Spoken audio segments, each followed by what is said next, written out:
out there today. This siding is going to be rehabilitated to what we're going to be called a powered up. So this is going to allow a dispatcher that's sitting in Minneapolis to be able to use this siding to allow passenger and freight trains to pass one another.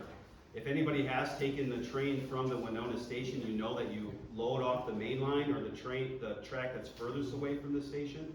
This is going to allow for those loading operations to be on the siding, closer to the station themselves. You won't have to cross an active track, which is a safety concern, as well as allow for freight trains to pass through town so that they ain't holding each other up. Right now the siding's going to be rehabbed with new rail and new ties to allow those speed increases through there, as well as the power turnouts at each end so that that dispatcher can utilize that when he's got trains that need to move and keep those trains moving and not hold them up. There is also a lot of at-grade crossings through this area, so some of that siding area right now is lower than the main line.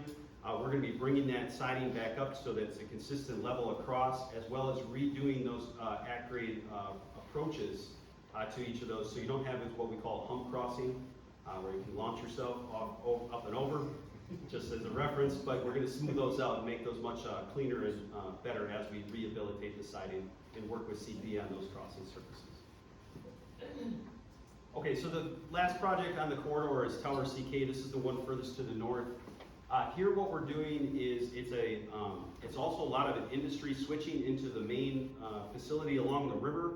Those are kind of shown with all those tracks up on the right side of the map. That comes into Tower CK. We are going to be extending the existing CP track, making an extension further south and adding a power turnout so that trains can pass each other if there is a switching movement going into that facility, coming from the west to the east, or going into what we call the DM&E subdivision, which is just off here near a control point called Goodview.